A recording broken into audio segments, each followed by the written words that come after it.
It's late. You need to be asleep. You've got work in the morning, the clock is ticking, and every minute awake feels like a minute you're losing. So you try harder to fall asleep. And the harder you try, the more awake you get. Here's the cruel truth at the center of this. You cannot force yourself to sleep. Sleep is the one thing that runs away the moment you chase it. But there's good news. You don't need to force it. You just need to remove what's keeping you awake and let the sleep that's already waiting come in. So let's break down how to actually fall asleep faster without chasing it.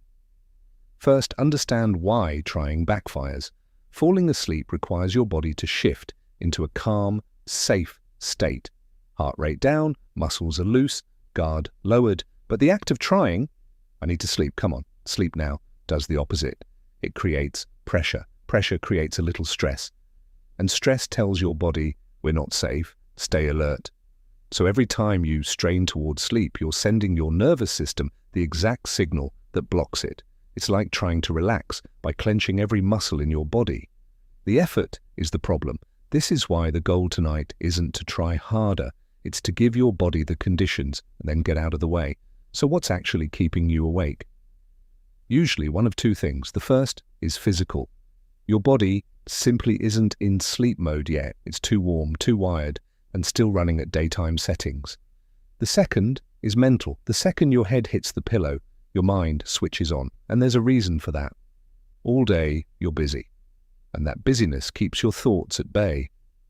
Then you lie down, the distractions vanish, and every thought you postponed comes rushing in.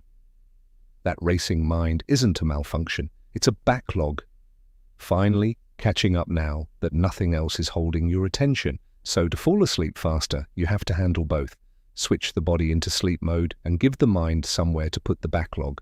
Let's do the body first because it's the fastest win. Your body has a built-in calm down system. When it switches on, your heart slows, your muscles release, and sleep can arrive. The fastest way to flip that switch is through your breath. Here's why. When you breathe in, your heart speeds up slightly. When you breathe out, it slows down. So a long, slow exhale is a direct signal to your nervous system. The threat has passed. You can stand down. This is the one lever you can pull right now, tonight. Make your out-breath longer than your in-breath. In for 4, out for 6 or more. Do it a handful of times and you're not just relaxing, you're physically nudging your body out of alert mode. The other half is physical release. Starting from your feet, deliberately relax each part of your body upwards. Jaw, shoulders, hands. Most people hold tension they don't even notice. Loose body, slow breath. That's the switch. Now, one physical factor most people get completely wrong: temperature. To fall asleep, your body has to drop its core temperature slightly. That dip is one of the signals that tells your brain it's time. So if your room, or your body, is too warm, that dip can't happen, and sleep gets delayed, no matter how tired you are. This is why you can lie there exhausted in a hot room and just not drift off. Here's the useful part. There's a simple way to help that temperature drop along: a warm shower or bath about an hour before bed. It sounds backwards. Warming up to cool down. But here's the trick. The warmth brings blood to the surface of your skin, and when you get out, your body sheds heat fast. That rapid cool down mimics the exact dip your brain is waiting for. And keep the room cool. A slightly cool room beats a warm one every time for falling asleep fast. Cool room, cooling body. That's a green light for sleep. Now the mental side. If your body's calm but your mind is racing, you're still not sleeping. So you have to deal with the backlog before you lie down. The single most effective thing: get it out of your head and onto paper. 10 minutes before bed, write down everything circling in your mind. Worries, tomorrow's tasks, that thing you can't stop thinking about. Here's why it works. An unfinished thought keeps looping because your brain is scared to let it go, afraid it'll be forgotten. The moment it's written down, your brain gets permission to release it. It's safe now, it's on the page. For anything unresolved, don't just list it. Write the next step. Your brain will stop rehearsing a problem the second it knows there's a plan. An open loop in your head circles all night. An open loop on paper just sits there, quietly handled. You're not emptying your mind, You're giving it somewhere to put things down that isn't 2 a.m. With the body calm and the mind dumped, here are 2 techniques to actually drift off. Both work by distracting the part of your brain that keeps you awake. The first is cognitive shuffling. Your racing mind stays awake because it's thinking in logical, connected chains. Problem, plan, worry, next. So you break the chain.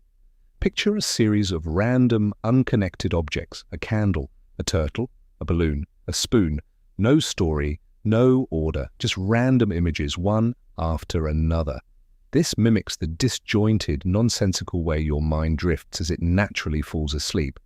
So it gently tricks your brain across the line. The second is the body scan we mentioned, but used as a focus tool. Slowly move your attention through your body part by part. It gives your busy mind a boring, harmless job, which is exactly what it needs to let go. Notice what both have in common. They don't force sleep. They give your mind something dull enough that it stops guarding the door and sleep slips in. Just as important, stop doing the things that guarantee you stay awake. 1. Stop watching the clock. Every time you check the time and calculate how little sleep you'll get, you spike stress, which pushes sleep further away. Turn the clock around. 2. If you're wide awake after a while, get up. Lying in bed, frustrated, teaches your brain that bed is a place of stress. Get up, do something boring and dim, and come back when you feel sleepy. Protect the link between bed and sleep. 3. No bright screens in bed. The light tells your brain it's still daytime, and the endless scrolling keeps your mind switched on, the exact opposite of what you're trying to do. You can do everything right, but if you're clock watching and scrolling in a bright room, you're holding the door shut. So here's the whole thing. You can't force sleep, and trying only makes it worse. The move is to remove what's blocking it and let it come. Calm the body, long exhales, loose muscles, a cool room, and a warm shower an hour before to trigger the cool down. Clear the mind. Dump the backlog onto paper before bed so it's not circling at 2 a.m. Then drift, random images, a slow body scan, something dull enough that your brain stops guarding the door, and stop sabotaging it. No clock watching, no scrolling, and don't lie there frustrated. Do this, and you'll stop chasing sleep and start letting it catch you. Save this for tonight. And tell me, what keeps you up the most, a racing mind or a body that won't settle?